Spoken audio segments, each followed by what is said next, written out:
We're getting ready to see some of the superstars of monster truck racing, such as Overkill and First Blood, try and knock off the defending world champion Bigfoot truck.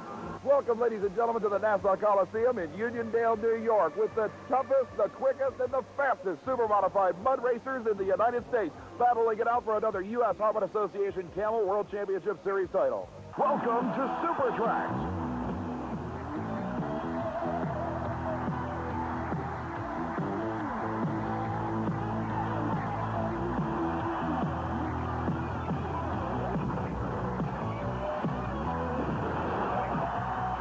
The United States Hot Rod Association presents the ultimate from the wide world of motorsports, Super Trax.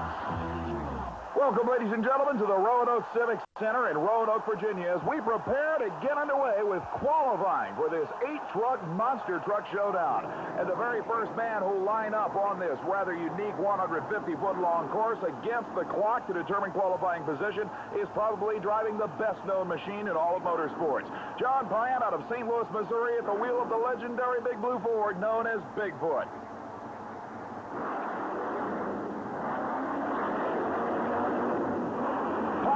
Conservative off the starting line, on the brakes hard, and stops it within inches of the retaining wall in the shutdown area. The elapsed time for Bigfoot to start off qualifying, 4.11 seconds. Ryan will head back to the pit area. Like I said, one man against the clock, individual runs determining qualifying position, but here is a driver who has done amazing things at U.S. Hot Rod Association competition this season. Rob Fuchs in the First Blood Ford out of Woodstock, Illinois. The unsponsored independent known as the Working Class Hero has been one of the single toughest pieces of equipment on the U.S. Hot Rod Association Tour.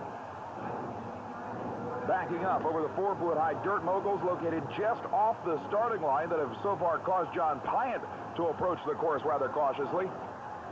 Once lined up on the starting line, he'll receive the green light countdown and then head for the other end looking to better Pyatt's 4.11 second starter.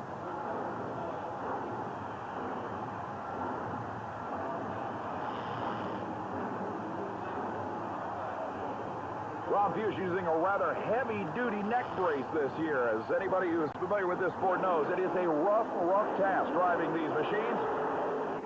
And with a slight nosedive bouncing off to the left of his lane, Rob Fuchs completes his qualifying run with an exceptional effort. The elapsed time, 3.98 seconds. By 0.13 of a second, he'll move into the #1 qualifying spot over Bigfoot. The next machine on the starting line, one for the Chevrolet fans. Ken Deppy at the wheel of the Whiskey Business rear engine truck, lining up on the starting line. Deppy has fared quite well in the 1991 U.S. Hot Rod Association National Event Tour. The elapsed time to beat, 3.98 seconds.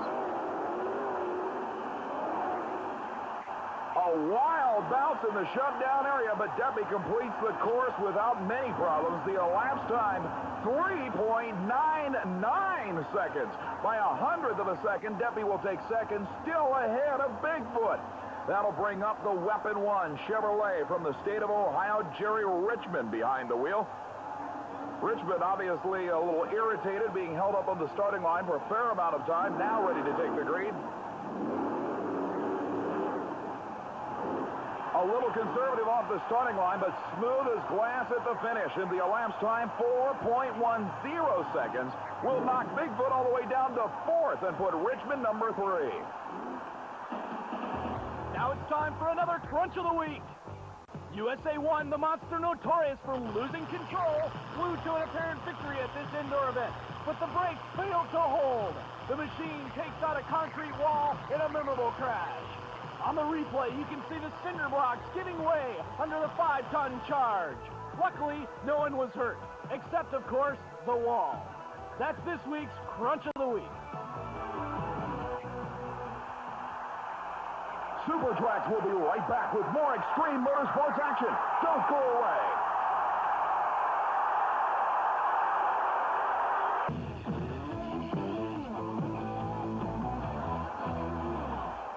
We're back back at the Roanoke Civic Center in Roanoke, Virginia, as we continue qualifying for this 8-truck monster truck program. And right now, the number 1 spot is held by the First Blood Ford at 3.98 seconds. But coming out, a brand new competitor in a relatively familiar machine. Young Kurt Fisher at the wheel of the Breen Brothers Racing Chevrolet out of the state of Missouri, sponsored by Micro Machines. This is Kurt Fisher's first ever USHRA Association National Championship event. And it should be interesting to see how the younger driver campaigns with the big block Chevrolet powered truck.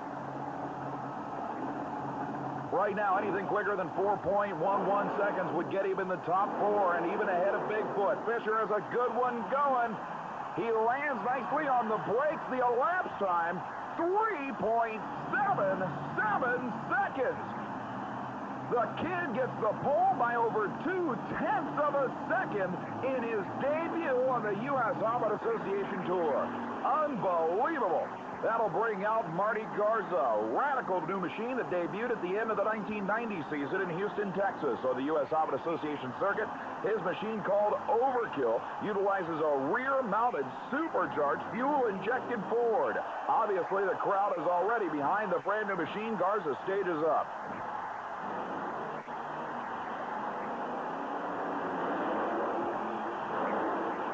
Although it looked like Garza may have been just being conservative, that sounded more like fuel delivery problems off the starting line, as the truck never did run right. The elapsed time, a disappointing 4.97 seconds. But getting ready to fire up next is the Jersey Outlaw, the Super Winch-sponsored Ford of Mike Wine out of the state of New Jersey. Certainly one of the toughest monster truck campaigners on the eastern seaboard. Boy, if that look doesn't tell you that he means business, nothing will. Line backs the machine up over the 4-foot-high dirt moguls off the starting line. It has so far made this a pretty interesting course for the drivers. And remember, with a pile of dirt that high, so close to the starting line, if you flat-foot it right on the green light, you're going to get so much air that the truck's going to come literally straight down well before the crush cars. Therefore, it calls for some extra caution to be exercised. Wine waits patiently for the green light on the starting line. The mark to beat, an astounding 3.77 seconds. And obviously, Mike Wine isn't too thrilled about being held up waiting for the green. Now he's ready.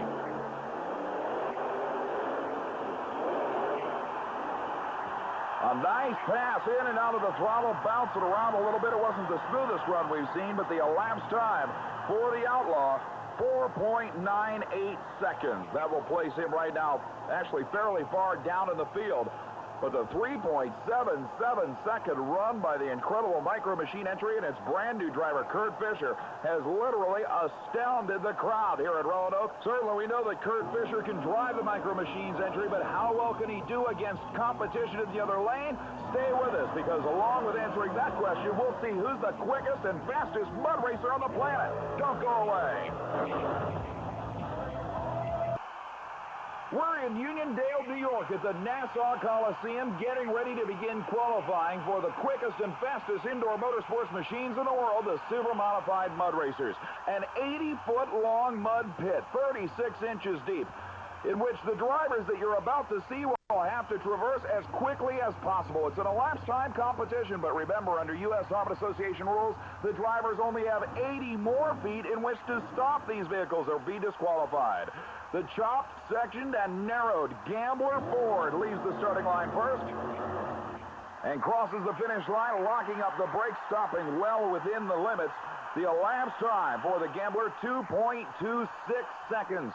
The fuel-injected Ford will start things off. Remember, the 4 quickest drivers will qualify for the final shootout. The next man up is driving the best-known mud racer in the sport, the Mud Patrol 1932 Chevy that took world champion Tom Martin to 3 consecutive world titles. His new driver from Indiana, Paul Schaefer, is now behind the wheel of the nitrous oxide-injected 588 cubic-inch Chevy-powered machine.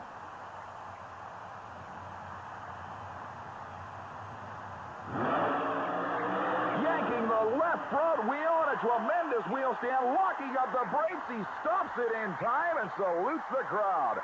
Paul Schaefer in the Mud Patrol machine puts down a run of 1.99 seconds. That will obviously take over the number 1 spot. Bill Bartlett out of New England in the Moonlightin' 478 cubic-inch Bronco is next. And Bartlett, not a bad effort as the visor comes up in the shutdown area. 2.498 seconds for the New England area Ford that has been at it for well over 15 years. The next machine up will feature a brand new driver. Preston Ward and the Mystic Warrior machine has been one of the toughest Ford-powered entries on the U.S. Hobbit Association trail. But now behind the wheel, it's the owner of the entry, 17-year-old Matt Ward. The fuel-injected, nitrous-injected 30 Ford A leaves the line.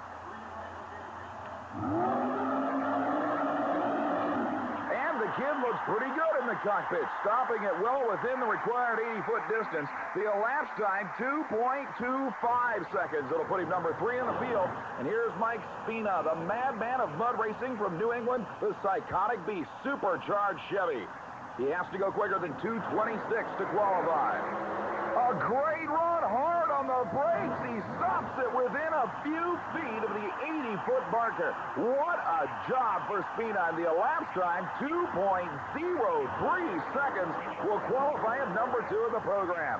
Out of New Jersey, Rich Marcini, the naturally wired 1932 Chevy 5-window coupe. Marcini on the binders. Man, within 2 feet of the disqualification mark, but a great pass, one of the quickest he's ever made. 2 seconds flat will qualify him number 2. Thought I'd take a little break and get away from all that loud noise and all the action down trackside, so I came upstairs where I'm now standing in front of one of the mini novelty booths where I'm going to probably pick up just a couple of items. I don't know, just 1 or 2. Some people blame me for going overboard when I go shopping. I can't imagine what in the world they're talking about.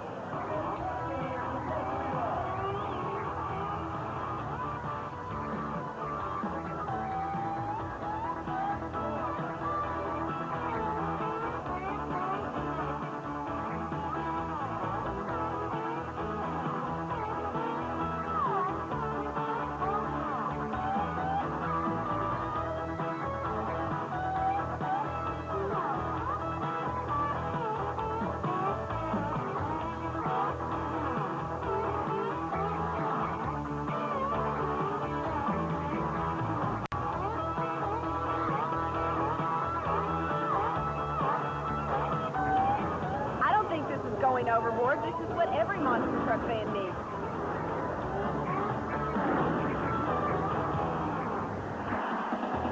And that brings us to this week's Power Drive. Last year, during a late Poland championship competition, Mr. Sparkle used every bit of its horsepower to finish with a full pull and claim the title. As the sled came forward, burdening this immaculate machine, the wheels spun, grinding for every inch. And that's why, that's this week's Power Drive. Super Trax will be right back with more extreme motorsports action. Don't go away.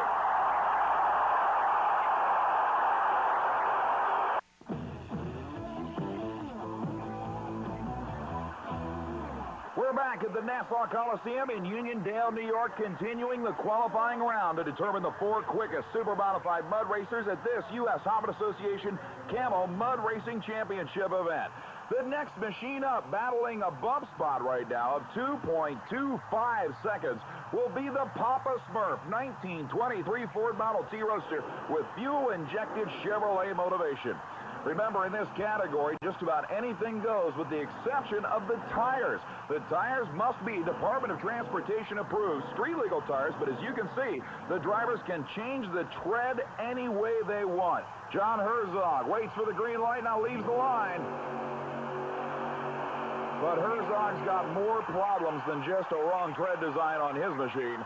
Obviously way down on power. If nothing else, that run gave you an indication of just how slimy 36 inches of mud can be. The hook goes out to disconnect the kill switch, and John Herzog is not happy. Steve Abbott and the Total Obsession machine pulls to the starting line a supercharged, fuel-injected Ford Bronco with Chevrolet motivation of all things. A heavyweight machine that is best known for some serious weight transfer off the starting line. While most of the machines in this class of competition weigh in at right around 21 or 2,200 pounds with the driver on board, they are required by the U.S. Hobbit Association to weigh in at over 2,400, necessitating a lot of extra weight added to some machines. But the Total Obsession team doesn't have to worry. This thing weighs in at almost 3,000 pounds on its own.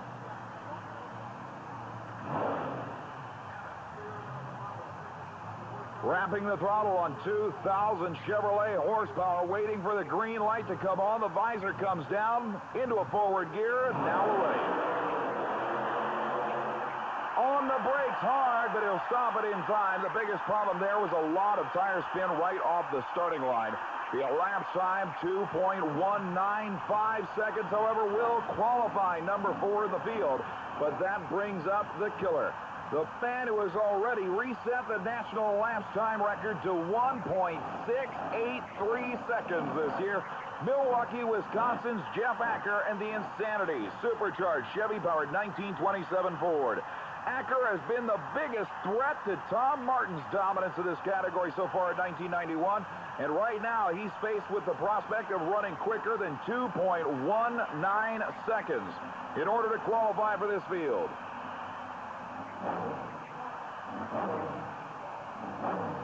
One of the most potent engines in all of Super Modified mud racing. The four-wheel drive Street Roadster has been nearly invincible this season. Staged up and ready. Remember, he must go quicker than 2.195 seconds to make the final four. A wheel standing start, and the machine almost clips the left-hand side finish line pole, but he'll stop it in time. The elapsed time, 1.90 seconds, will put Acker in the program. Number 1 qualifier, even with the problems incurred down at the finish line. And Acker knows he's in on the pole. You know, the one thing about mud racing that any driver will tell you is it's not like any other form of motorsports because the track changes every second, and I don't even think you were prepared for the conditions you had out there. No, I wasn't. It spun real hard in the line. I didn't think the starting line was going to go away that fast because they packed down a little bit more today, but I just couldn't get a hold of anything on the line, and guess I tried to make it up in the pit a little bit. It looked at the finish line like the machine was trying to go right and you were trying to steer left, and that's what kept it straight. Well, yeah, I was pulling on the ruts, and the front end wasn't touching very hard, so I just tried to compensate so if it would bounce, it'd pull me over. Well, it worked. That'll be good for the number 1 spot right now, guy. You're in another shootout. Thanks a lot, Bret. See you then. An amazing driver with an equally amazing machine, but he still lacks the credentials of this man. The 3-time and defending U.S. Honda Association Camel Mud Racing Super Modified World Champion, Indiana's Tom Martin. Now, earlier you saw the Mud Patrol 1932 Chevy that Tom took to 3 straight world titles. This is his newest entry for 1991. Another 32 Chevy Victoria body, but this one called the Super Trooper. Fuel-injected, nitrous oxide-injected, mountain-motored Chevrolet power. Martin now knows he must go quicker than 2.03 seconds to qualify for the field.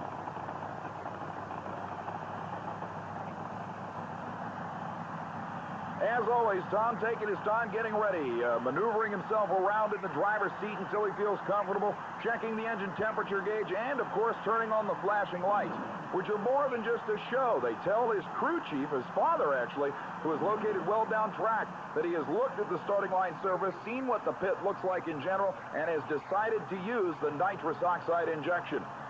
An extra 400 horsepower will be utilized at the push of a button off the starting line. But anytime you see Tom Martin stage up without the customary flashing lights, you know that he has elected to not use that nitrous system.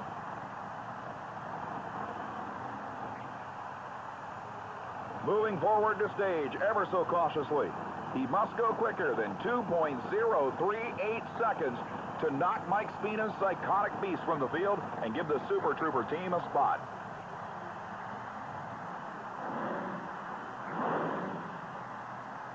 Clearing out the engine, the winningest mud racer in the world, doing his job. Shutting off the engine a little early, he was apparently concerned about stopping distance. Was it quicker than the 203 he had to go? 1.93 seconds will qualify Tom Martin, number 2, behind his arch rival Jeff Acker and the Insanity Roadster. Martin makes the program, and that was what he was trying to do. I got to tell you, though, I don't think you're fooling anybody. You shut off that early and go 193. You've got more in this thing. Yeah, we got a lot more in the car, but I don't know about these banners down here.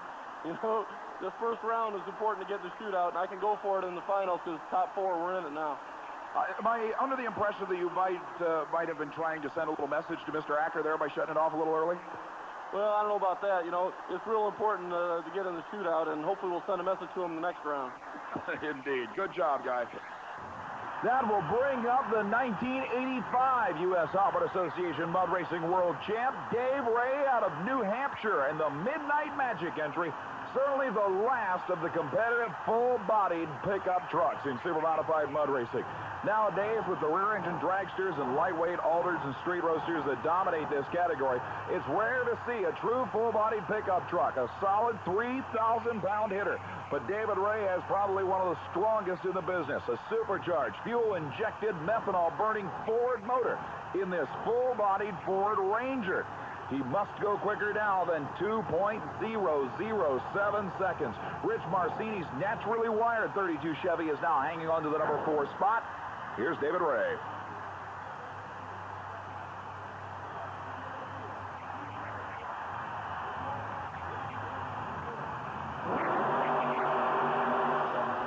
David Ray knew that run was wasted as soon as he dropped the hammer. A phenomenal amount of tire spin on the starting line. He even shut the car down early, not because he was going to run out of room, but I think more because he was disgusted with the way the machine left the line. The elapsed time, 2.08 seconds, a good run, but nowhere near enough to make the field. That will bring up the final qualifying effort of this one and only qualifying round. This is the Nancy's Nightmare, a fiberglass Jeep CJ funny car. One of the more popular body styles a few seasons ago in super modified mud racing. But now, as I pointed out, the machines are getting even lighter and narrower. The Noonan Brothers Racing Team, with their Chevrolet-motivated Jeep CJ, will try to crack that 2.00 second bubble.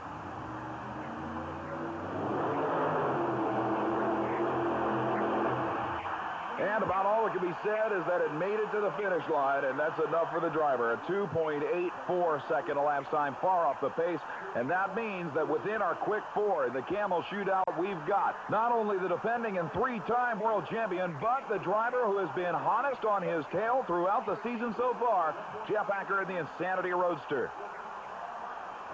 Each one of the drivers who has made the quick four field will now get one shot against the clocks to determine the championship. But keep in mind, we've got side-by-side monster truck racing as well as mud racing action to go. Don't go away.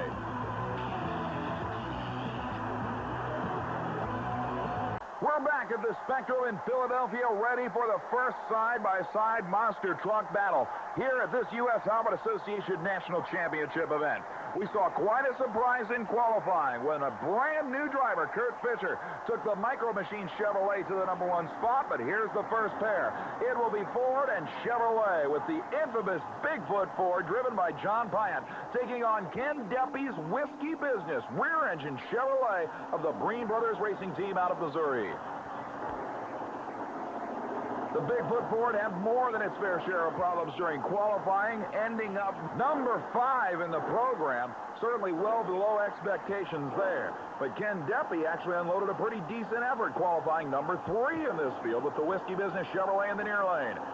The first side-by-side battle of the event. But certainly Ken Deppy can't underestimate the power of Bigfoot. Ready for the green light. The Chevy gets the hole shot, but the Ford comes back around at the finish line. What a job by John Pyatt, driving around a hole shot for the victory. This time around, Ford and Chevrolet on the line. Near side, it's Mike Wine and the Jersey Outlaw. In the far lane, it's Ohio's Jerry Richmond, and Richmond is upset. The driver of the Weapon 1 Chevrolet is apparently quite irritated at Mike Wine, who's taking more than enough time to stage up in the other lane. Wine now backing up and unhooking his neck collar, and Jerry Richmond is out of the cockpit in the Weapon 1 Chevy. I don't think we've ever seen Richmond quite this upset. Apparently, Mike Wine was taking quite a bit of time staging up the Outlaw Ford. Richmond was waiting on the line patiently. You remember, both these drivers got held on the starting line during qualifying. Richmond says, I shut off. He was taking so long over in the other lane, and Richmond is hot.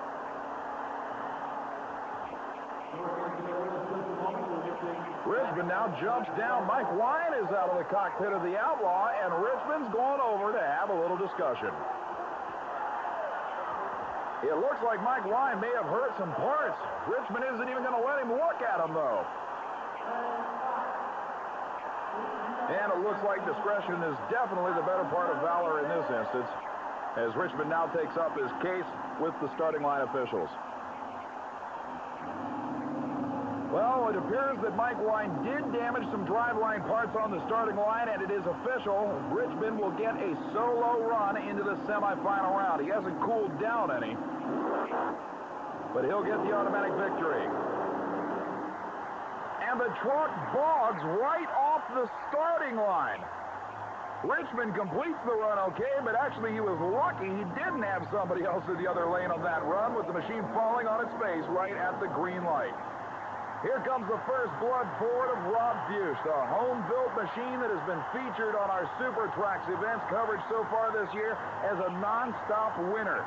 So far, he's had 3 national event victories this season, 2 runners-up, and now is looking at the possibility of more than a .666 batting average.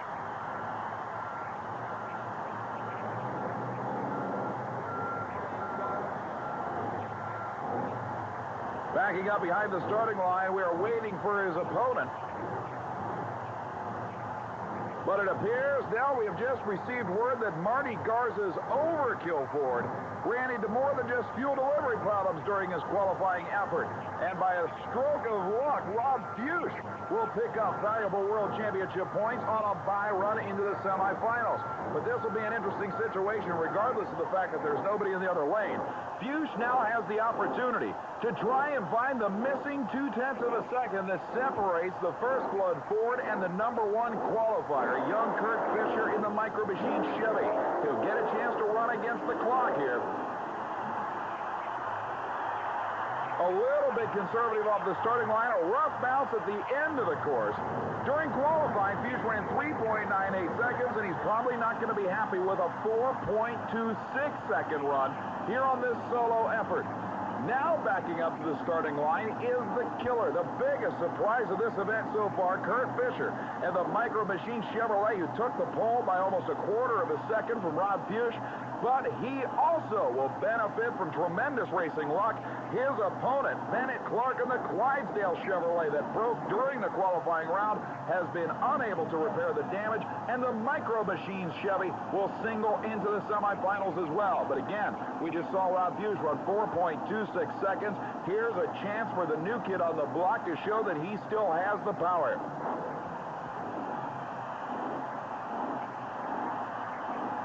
The look of the newest sensation at this particular event on the U.S.HRA Association Tour.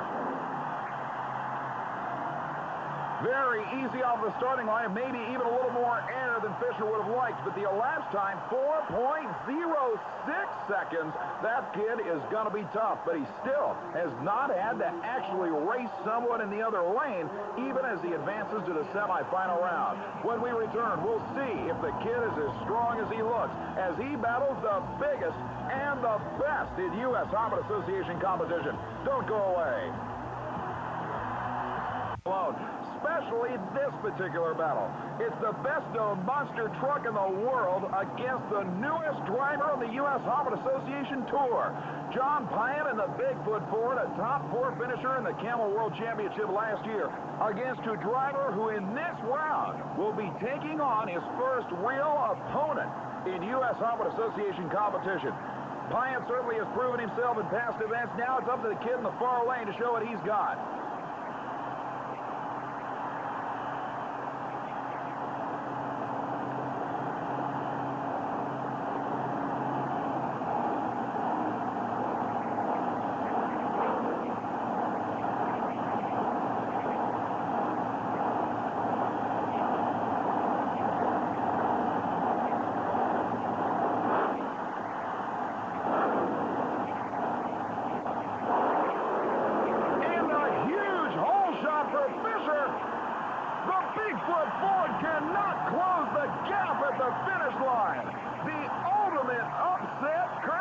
In his first first real side-by-side race annihilates the best-known machine in the sport. John Pyatt has got to be as stunned as the crowd. Bigfoot is history. The Micro Machine Chevy goes to the final. What a battle.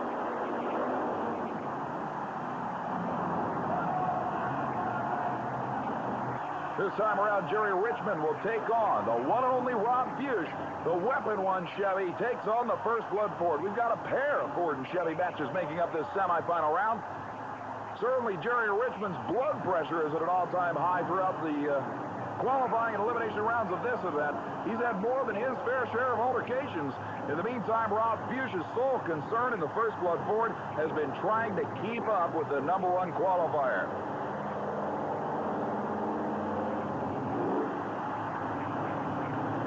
The 1989 U.S. Harmon Association Rookie of the Year idles into the starting line area. Jerry Richmond once again staging up first. At this point, I don't think he can complain about having to wait. And there's a Rob Bush trademark, the spin to stage, as he calls it, lining the machine up on the left-hand side of the course. Jerry Richmond waiting patiently in the far lane, but remember, he staged up before the First Blood Ford was ever even really on the starting line marker itself. So at this point, he'll just have to sit and wait. Rob Bush now apparently is ready. Leading out the window to make sure the front wheels are lined up straight. Now signaling that he is ready.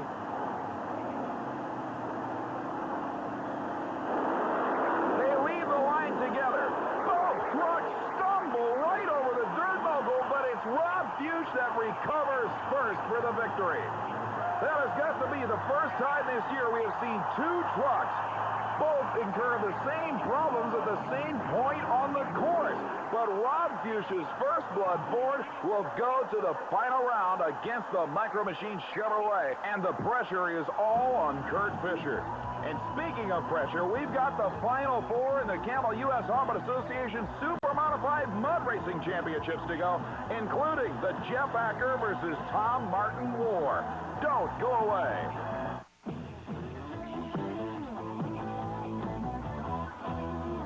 Here at the Nassau Coliseum in Uniondale, New York, we are down to the four quickest super modified mud racers at this particular Camel U.S. Harmon Association Championship event.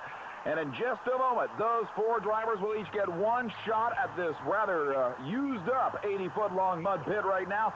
And the quickest elapsed time recorded will eventually earn its driver the championship title. The first man up was the first man under 2 seconds flat at this event. Paul Schaefer, the brand new driver of the Mud Patrol 32 Chevrolet. He ran 1.99 seconds during the first qualifying round. We'll see what the track is capable of holding now on his second effort. Another pair of giant wheel stands on the brakes hard. He stops it in time. But a tremendous amount of tire spin on the starting line. The elapsed time that leads the shootout now 2.10 seconds for Schaefer. 2:10 now the mark to beat for this driver. Rich Marcini, the naturally wired 32 Chevrolet out of New Jersey, gets his shot.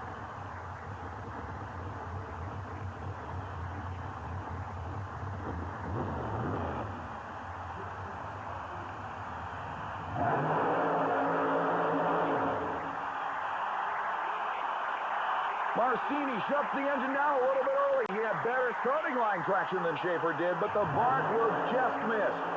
2.17 seconds. It'll be good for the number 2 spot, but that's about it right now. Jeff Acker, meanwhile, the number 1 qualifier at 1.90 seconds, moves up. The national elapsed time record holder from Milwaukee, Wisconsin, with 2,000 Chevrolet horsepower on tap, is ready. He must go quicker than 2:10 to take the lead.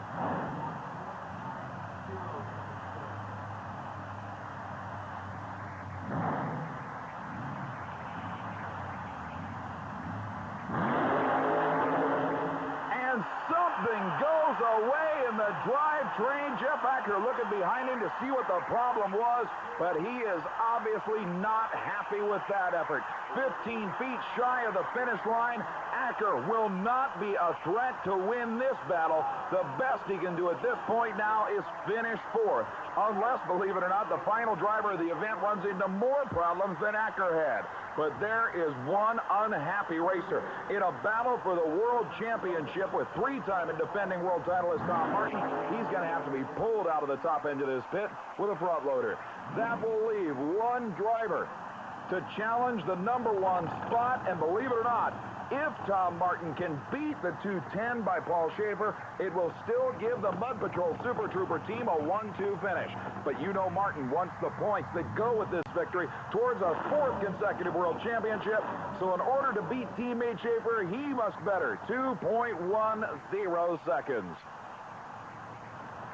You can see just how sticky the mud is right now, clinging to the treads of the tire. That will certainly affect traction when the car leaves the line. It will also create quite a show as this thing slings mud 20 feet in the air.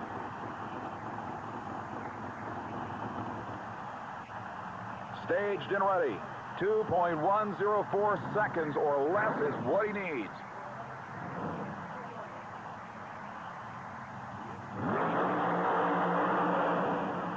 He shuts off well ahead of the finish line, but the elapsed time, 1.98 seconds, gives the win to Tom Martin, and the Super Trooper wins his first national event of the 1991 season. An incredible ride for Martin, and that is the kind of morale boost he needed to get back on top in the mud racing wars. But coming up, we've got a race that could be a morale boost for either a brash young kid or a seasoned veteran. It's the Monster Truck final round, and this kid, Kurt Fisher, at the wheel of the Micro Machine Chevrolet, although we've only had a chance to see him once in side-by-side competition, has been amazing. The #1 qualifier by an astounding 0.2 seconds. He beats Bigfoot in his first actual side-by-side U.S. Helmet Association competition run, and now he has to take on the winningest driver of 1991. Rob Fuchs and the First Blood Ford will be in the other lane against the Breen Brothers Micro Machine Chevrolet. The crowd obviously voicing their approval for both entries as they back over the dirt moguls in front of the starting line and get ready for the showdown. You can only wonder what's going through the mind of that young man as he waits on the starting line to see his opponent, Rob Fuchs, pulling out on the course.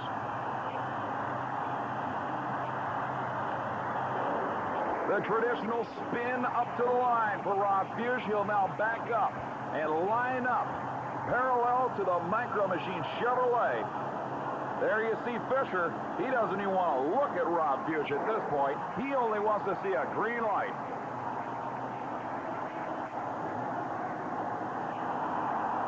Saluting the crowd that is obviously cheering the Chevrolet rookie on. As Rob Fuchs backs up, taking his time, obviously he wants this to be the perfect staging process.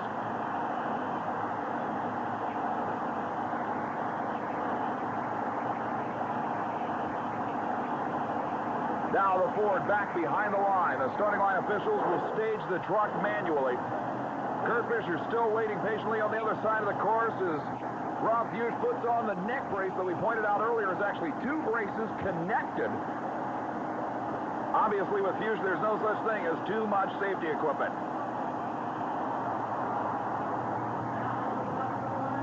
The Chevrolet in the far lane still waiting. Now they are ready. The countdown begins. Another huge hole shot for the Chevy. And this time there's no way Rob Fuchs will make up the difference. The most incredible upset we have seen this year. Kurt Fisher, look at the hole shot, a full truck length. And that's what won it for the kid.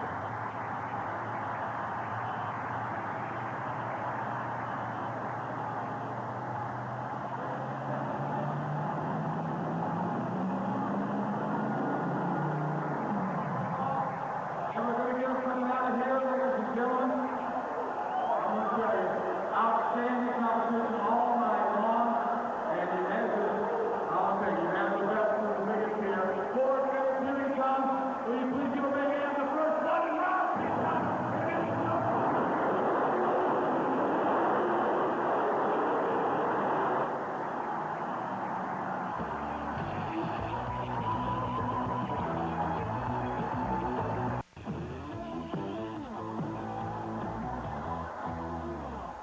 Here at the Roanoke Civic Center in Roanoke, Virginia, we have witnessed a massive upset. Kurt Fisher and the Breen Brothers Micro Machine Chevrolet strapped this incredible hole shot on Rob Fuchs in the First Blood Machine and gave Fuchs a .500 batting average for the year. Look at the hole shot. But that gave Fuchs his third runner-up effort of the season versus his 3 previous wins, and now Kurt Fisher is the killer.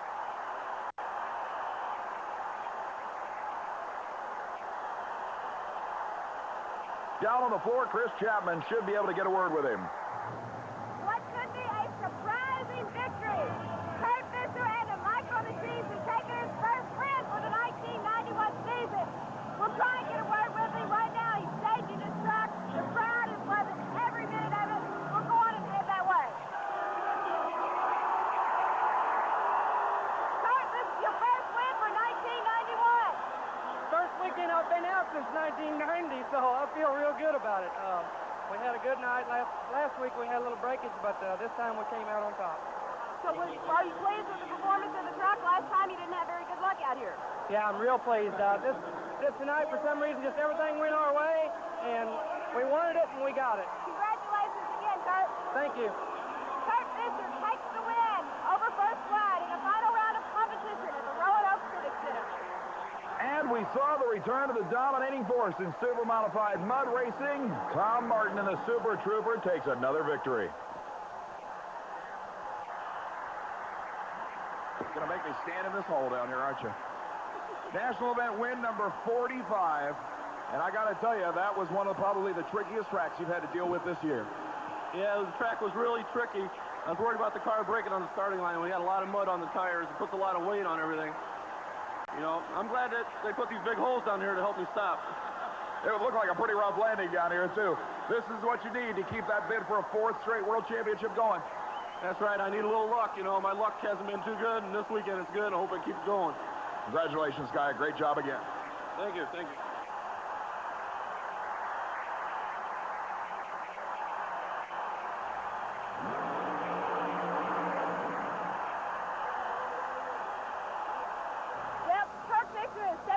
Micro Machines truck, and he's over there celebrating with the fans, signing a few autographs.